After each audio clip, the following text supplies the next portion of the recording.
ഇപ്പോൾ വീട്ടുകാർക്ക് സർപ്രൈസ് കൊടുക്കാൻ വേണ്ടി പോവാണ്. ഇപ്പം ഞാൻ അവിടെ എത്തുമ്പോൾ ഞാൻ സർപ്രൈസ് ആവുമെന്നാണ് എനിക്ക് തോന്നുന്നത്. ഇപ്പം പെട്ടെന്ന് തന്നെ എയർപോർട്ടിലെത്തി. 11:45 ഫ്ലൈറ്റ്. പിന്നെ അത് ഡിലേ ആണ്. ഒരു മണിക്കൂറും കൂടെ ഡിലേ ആണ്. വീട്ടിൽ പറയാന്ന് വിചാരിച്ചു ആദ്യം. പിന്നെ വിചാരിച്ചു 12-ാം തീയതി എന്നെ പ്രതീക്ഷിച്ചിരിക്കുകയാണെന്ന്. ഒരു സർപ്രൈസ് ആയിക്കോട്ടെ എന്ന് വിചാരിച്ച് അങ്ങനെ പറയാതിരുന്നൊരു അങ്ങനെ വീഡിയോ ആണ് ഞാൻ കേട്ടോ. ബോർഡിംഗ് ഞാൻ പാസ്സൊക്കെ പറഞ്ഞില്ലേ ഇത് കയ്യിലാക്കി 12-ാം ദേ തീയതി വിചാരിച്ച ആ നേരെ ഒരു പോവാണ്. യാത്രയാണ് കേട്ടോ. അപ്പം ടിക്കറ്റ് മാറ്റിയ സമയത്ത് ഫസ്റ്റ് തന്നെ ഞാൻ അനിയനെ വിളിക്കാന്ന് വിചാരിച്ച്. ആദ്യം വിചാരിച്ച ഹസ്ബൻഡിനെ വിളിക്കാന്ന്. പക്ഷെ ഹസ്ബൻഡിനോട് പറഞ്ഞു കഴിഞ്ഞാൽ പ്രശ്നം ആദ്യം മോളോട് പറയും. പിന്നെ അത് മോനും മോള് അറിഞ്ഞു കഴിഞ്ഞാൽ പിന്നെ എല്ലാവരോടും പറയല്ലോ, മനസ്സിൽ നിൽക്കൂലല്ലോ. അങ്ങനെ അത് കഴിഞ്ഞ് ഞാൻ അനിയനോട് പറയാൻ വിചാരിച്ചു ഓനെ വിളിച്ചു. ഓനെ വിളിച്ച സമയത്ത് ഓന് സ്പീക്കർ ആയിരുന്നു ഫോൺ. അപ്പൊ അടുത്ത മോനും എന്റെ വൈഫൊക്കെ ഉണ്ടായിരുന്നു. അപ്പൊ ഞാൻ വിചാരിച്ചു എന്നാ ഓൻ്റെ അടുത്തും പറയണ്ട. അപ്പാണ് അറിഞ്ഞത് കഴിഞ്ഞ ദിവസം നിക്കാഹ് കഴിഞ്ഞ എൻ്റെ ഒരു കസിൻ ഉണ്ട്. അവളും ഹസ്ബൻഡും കൂടി വീട്ടിലേക്ക് ഉമ്മ സൽക്കരിക്കുന്നുണ്ട്. ഞാൻ ഇപ്പൊ ആക്ച്വലി പുയ്യാപ്ലക്കാരുണ്ടല്ലോ, 12-ാം തീയതിക്ക് ഓല് എടുത്ത ടിക്കറ്റാണ്. അപ്പോൾ അന്ന് ശനിയാഴ്ച വരുന്ന രാത്രി വരാണ് എല്ലാവരോടും പറഞ്ഞത്. പറഞ്ഞിരിക്കുന്നത്. അപ്പൊ ഞാൻ ഇതിപ്പം പറഞ്ഞു ഉമ്മ ശനിയാഴ്ച രാത്രി ടിക്കറ്റ് എന്നാ ശരി വാങ്ങിച്ചപ്പം എന്നൊക്കെ പറഞ്ഞ് ഞാൻ വെച്ച് ആരോടും ഞാൻ പറഞ്ഞില്ല. വേഗം അപ്പോൾ സർപ്രൈസ് ആയിട്ട് ഞാൻ ഓലെ ചെല്ലാമെന്ന് വിളിച്ചു. ഓലെ വിചാരിക്കുന്നുണ്ട്. വിളിച്ച സമയത്ത് ഓല് പറഞ്ഞു അപ്പോൾ അവർ ശനിയാഴ്ച രാത്രി സർപ്രൈസ് എന്നുള്ള ആവുമോ ഞാൻ ഞായറാഴ്ചത്തേക്ക് ആക്കാൻ സർപ്രൈസ് ആവുമോ പറ്റുമെന്ന് എന്ന് ചോദിച്ചു. അറിയില്ല. അപ്പൊ എന്നോട് നോക്കാം, ഇത്താത്ത വരുന്നുണ്ടോ എത്രത്തോളം ചോദിച്ചു. ഞാൻ നിൽക്കാം പറഞ്ഞു കേട്ടോ. ഞാൻ വരുന്നുണ്ട് എന്ന് പറഞ്ഞു. എന്നിട്ട് ഞാൻ പറഞ്ഞു അപ്പോൾ എന്നാ ദേ ഓക്കെ ഞങ്ങൾ കൂട്ടാൻ ഇങ്ങനെ വരട്ടെ എന്ന് ചോദിച്ചു. ഇത് ഞാൻ ചെയ്യാൻ ആദ്യം വേണ്ടിയിട്ട് വേണ്ടാന്ന് പറഞ്ഞു. കാരണം ഗേറ്റിലേക്ക് പോവാണ് കേട്ടോ. ഫസ്റ്റ് തന്നെ ആയതുകൊണ്ട് വേണ്ടാന്ന് ഓൾറെഡി വിചാരിച്ചു. പിന്നെ അങ്ങനെ ഫ്ലൈറ്റ് പറഞ്ഞു ഞങ്ങൾ വരാന്ന് പറഞ്ഞു. ഞാൻ 11:45 പറഞ്ഞു ആയിരുന്നു. എന്നാ ഓക്കെ അപ്പോൾ നമ്മൾ അന്ന് അറിയില്ല ഡിലേ ആയിട്ടുണ്ട്. പറയും 1 അവർ വേണ്ട ഡിലേ ആരും ആണ് അറിയണ്ട ഫ്ലൈറ്റ്. നമുക്ക് നല്ലൊരു ഇനിയിപ്പോൾ സർപ്രൈസ് അവിടെ ആണ് ചെല്ലുമ്പോൾ അറിയാം ഞങ്ങൾ വന്നോളി എന്തൊക്കെയാണെന്നുള്ളത്. എന്ന്. അങ്ങനെ ഒരു വന്ന് നോക്കാം വഴിയെ നമ്മൾ കാണാം. എയർപോർട്ടിൽ ഞാൻ കോഴിക്കോട് ആണ് കേട്ടോ എയർപോർട്ട്. അപ്പോൾ കോഴിക്കോടേക്ക് ഒരു വന്ന് പിന്നെ ഫ്ലൈറ്റിലൊക്കെ കയറി. പിന്നെ ഞാൻ സൈഡിലത്തെ വ്യൂ ഒക്കെ എടുക്കണം എന്ന് വിചാരിച്ച് നോക്കി. പക്ഷെ ഫുള്ള് ആ ഗ്ലാസ് ഫുള്ള് ബ്ലർ ആയതുകൊണ്ട് ഒന്നും കിട്ടിയില്ല. ഇപ്പൊ തന്നെ ഞാൻ കോഴിക്കോട് ഞാൻ ലാൻഡ് ചെയ്തു. ബാക്കി പ്രൊസീജിയറിനൊക്കെ വേണ്ടിയിട്ട് വെയിറ്റ് ചെയ്യാണ് കേട്ടോ. പിന്നെ ഒരുപാട് ലെങ്തി ആക്കാതിരുന്നത് ഇങ്ങനെ വെറുതെ ഇതാക്കണ്ടെന്ന് വിചാരിച്ചിട്ടാണ് കേട്ടോ. അങ്ങനെ ദേ ഇപ്പം എന്റെ വീട്ടിലോട്ട് പോവാണ് ബാലുശ്ശേരിക്ക്. അപ്പം ദേ പോകുന്ന വഴിയാണ് കേട്ടോ. പിന്നെ അവര് പറഞ്ഞു എന്നോട് വീഡിയോ എടുക്കാൻ എല്ലാവർക്കും ഇഷ്ടം ഉണ്ടാവില്ലല്ലോ. അപ്പൊ എന്നോട് പറഞ്ഞു വേണ്ട വീഡിയോയിൽ വരണ്ടാന്ന് പറഞ്ഞുകൊണ്ട് മാത്രം അവരെ ഞാൻ കാണിക്കാതിരുന്നാണ് കേട്ടോ. ഗൈസ്, വീട്ടിലേക്കുള്ള വഴിയായി. രാത്രിയായി. ഫ്ലൈറ്റ് ലാൻഡ് ചെയ്ത് പുറത്തെത്തിയപ്പോൾ 10 മണിയായിക്ക്. അവിടെ ബാക്കി കാര്യങ്ങളൊക്കെ ഞാൻ സെറ്റാക്കിക്ക്. ഞാൻ ചെല്ലുമ്പോഴുള്ള റിയാക്ഷൻ എന്താണെന്നറിയില്ല. പോയി നോക്കട്ടെ.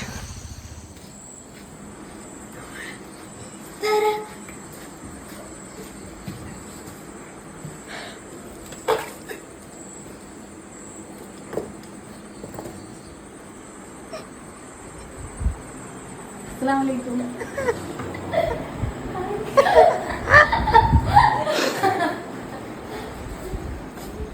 അസ്സലാമലൈക്കും.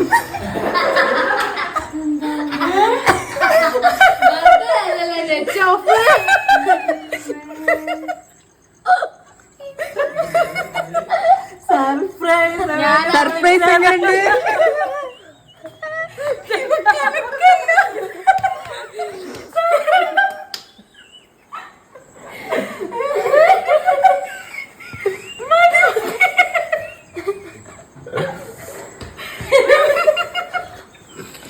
സെറ്റ്. എന്തായാലും എല്ലാരും ശരിക്കും ഞെട്ടി. കാരണം ഞാൻ 12-ാം തീയതി എന്നാണ് പോലെ പറഞ്ഞത്. അപ്പൊ ഞാൻ അതിന് മുമ്പേ ഞാൻ വിളിച്ചിട്ടുണ്ടായിരുന്നു. ഫ്ലൈറ്റ് കയറുന്നതിന് മുമ്പ് വിളിച്ചിട്ട് ഞാൻ പറഞ്ഞു എന്നെ വിളിക്കണ്ട, ഞാൻ പുറത്തു പോവാണ്, അപ്പം നെറ്റ് ഓഫ് ആയിക്കും, അതുകൊണ്ട് വിളിച്ചാൽ കിട്ടൂല. ആദ്യം ഞാൻ പറഞ്ഞു കേട്ടോ അങ്ങനെ വിളിക്കണ്ടെന്ന് പറഞ്ഞതിനോണ്ട്. പിന്നെ ഞാൻ പറഞ്ഞു ഇങ്ങനെ മോള് വരുന്നുണ്ടല്ലോ ആ ഒരു സമയത്തേക്ക് ഞാൻ വിളിക്കുക, രാത്രി ഒരു 10 മണിയൊക്കെ ആകുമ്പോൾ വിളിക്കാന്ന്. അപ്പോൾ ഓള് വന്ന് കയറിയ സമയത്ത് മോള് എന്നെ വിളിക്കാൻ വേണ്ടി ഫോൺ എടുത്തിട്ട് നെറ്റ് ഓഫ് ആണ് കിട്ടുന്നില്ല ഭാബി എന്ന് പറഞ്ഞുകൊണ്ട് നിൽക്കുന്ന സമയത്താണ് ഞാൻ കയറി വരുന്നത്. ശരിക്കും അവള് ഞെട്ടിപ്പോയിട്ട് ഒന്നും സംസാരിക്കാൻ പറ്റാണ്ടായിപ്പോയി. വാപ്പ ഇരുന്നിടത്ത് തന്നെ ആയിപ്പോയി. കാരണം പിയാപ്പിള അടുത്തിരിക്കുന്നതിന്റെ ആ ഒരു ഇതും എല്ലാം കൂടി ആയപ്പോ ആങ്ങളെയും വാപ്പയും ഒന്നും ചെയ്യാൻ പറ്റാണ്ട് അവള് ആകെ സ്റ്റക്കായി. മോനോട് ഞാൻ പറഞ്ഞു മിണ്ടരുതെന്ന് ഇങ്ങനെ കൈ കൊണ്ട് കാണിച്ചപ്പോ അവന് പോയി സോഫയിൽ ഇരുന്നിട്ട് പിന്നെ ഓനും എന്തോ കിളി പോയ എന്തോ ഒരു അവസ്ഥയിലായിരുന്നു ഓനും ഉണ്ടായത്. എല്ലാരും ശരിക്കും ഷോക്കായി. പക്ഷെ പിയാപ്പിള എല്ലാതിനെ കൊണ്ട് പിയാപ്പിള സൽക്കാരായതുകൊണ്ട് എനിക്കും കൂടി ഉള്ള ഫുഡ് ഉണ്ടായില്ലെങ്കിൽ ഞാൻ ഫുഡില്ലാണ്ടായിപ്പോൾ എന്തായാലും ഉമ്മന്റെ അടുത്തേക്കല്ലേ വരുന്നത്. ഫുഡ് നമുക്ക് എന്തായാലും ഉണ്ടാവും. എന്നാലും കുറച്ച് സൽക്കാരം കാര്യങ്ങളൊക്കെ ആയി. പിന്നെ ആ ഒരു നിക്കാഹിന് എനിക്ക് പങ്കെടുക്കാൻ പറ്റാത്തൊരു വിഷമം ഉണ്ടായിരുന്നു. അപ്പൊ ആ ഒരു വിഷമവും കൂടെ തീർക്കാൻ വേണ്ടിയിട്ട് അവരുടെ കൂടെ ഇരുന്ന് ഫുഡ് കഴിക്കാനൊക്കെ പറ്റി. വളരെ സന്തോഷം. പിന്നെ ഇതിൽ ശരിക്കും ഇങ്ങനെ ഞാൻ ശരിക്കും പറഞ്ഞാൽ പ്ലാൻ ചെയ്തില്ല. പിന്നെ ഞാൻ വിചാരിച്ചെന്നാ സർപ്രൈസ് കൊടുക്കാന്ന് വിചാരിച്ചു. അങ്ങനെ അതെല്ലാം നല്ല സന്തോഷമല്ലേ. എല്ലാവരും എക്സ്പ്രഷൻ കാണാനായിരുന്നു കേട്ടോ. എന്നെ ഇങ്ങോട്ട് അവര് റിയാക്ട് ചെയ്യുന്നതിലും കൂടുതൽ ഞാൻ അവരുടെ എക്സ്പ്രഷൻ കാണാനാണ് ഞാൻ ആഗ്രഹിച്ചത്. എത്രത്തോളം അവർക്ക് അവര് റിയാക്ഷൻ. ഇപ്പൊ മോള് ഹോസ്റ്റലാണ്. അപ്പൊ മോളെ ഹോസ്റ്റലില് ശരിക്കും ഞായറാഴ്ച കൊണ്ടാക്കാന്ന് പറഞ്ഞു. ഞാൻ പറഞ്ഞു ഞായറാഴ്ച കൊണ്ടാക്കണ്ട, തിങ്കളാഴ്ച ആക്കിക്കോ, ഏതായാലും ഓല് വരുന്നതല്ലേ, കൂടി കഴിഞ്ഞെങ്കി തിങ്കളാഴ്ച രാവിലെ കൊണ്ടാക്കിക്കോ എന്നൊക്കെ പറഞ്ഞു. അപ്പോഴും ഞാൻ പറഞ്ഞില്ല ഇതാണ് എന്നുള്ളത്. അതാകുമ്പോ ഞാൻ വരുന്ന സമയം എന്നുള്ള ഉദ്ദേശിച്ചാണ് ഞാൻ അങ്ങനെ പറഞ്ഞത്. അതുകൊണ്ട് ഓള് പെട്ടെന്ന് കണ്ടപ്പം 12-ാം തീയതി എന്നുള്ളത് പെട്ടെന്ന് കണ്ടപ്പം എന്തോ എല്ലാരും നല്ല ഷോക്ക്. ആർക്കും എന്താ ചെയ്യേണ്ടതെന്ന് അറിയില്ല. ഇപ്പോഴും ഇന്നലെ നടന്ന സംഭവമാണ്. ഞാൻ ഇന്നാട്ടോ ഈ ഒരു വീഡിയോ ഇടുന്നത്. അപ്പം ഇന്നലെ നടന്നിട്ട് ഇപ്പോഴും അതന്നെ പറഞ്ഞ് ചിരിക്കുക, ആ വീഡിയോ തന്നെ എപ്പോഴും നോക്കിക്കൊണ്ടിരിക്കുക. എല്ലാവർക്കും ആ ഒരു ഷോക്ക് എന്ന് ഇങ്ങനെ എന്താ പറയാ, ഒരു വല്ലാത്തൊരു ഫീലിംഗ് ആയിരുന്നു കേട്ടോ അത്. അവർക്ക് ആര് പറഞ്ഞു പറഞ്ഞറിയിക്കാൻ പറ്റില്ല, അത്രക്കും ഫീലിംഗ് ആണെന്ന് പറഞ്ഞു. പിന്നെ ഫ്രണ്ട്സ് ഒക്കെ പറഞ്ഞു, ഞാൻ ഫ്രണ്ട്സിന്റെ അടുത്ത് പറഞ്ഞിട്ടുണ്ടായിരുന്നു. എന്റെ ഫ്രണ്ട്സിനോട് ഞാൻ പറഞ്ഞു ഞാൻ ഇങ്ങനെ വരുന്നുണ്ട്, പക്ഷെ പുറയിൽ അറിയൂല വരുന്നത്, ഇങ്ങനെ സർപ്രൈസ് ആക്കാന്ന് വിചാരിച്ചാണെന്നാണ്. അപ്പൊ അവരും പറഞ്ഞു വീഡിയോ കണ്ടിട്ട് ശരിക്കും കരഞ്ഞു പോയി എന്ന് പറഞ്ഞു.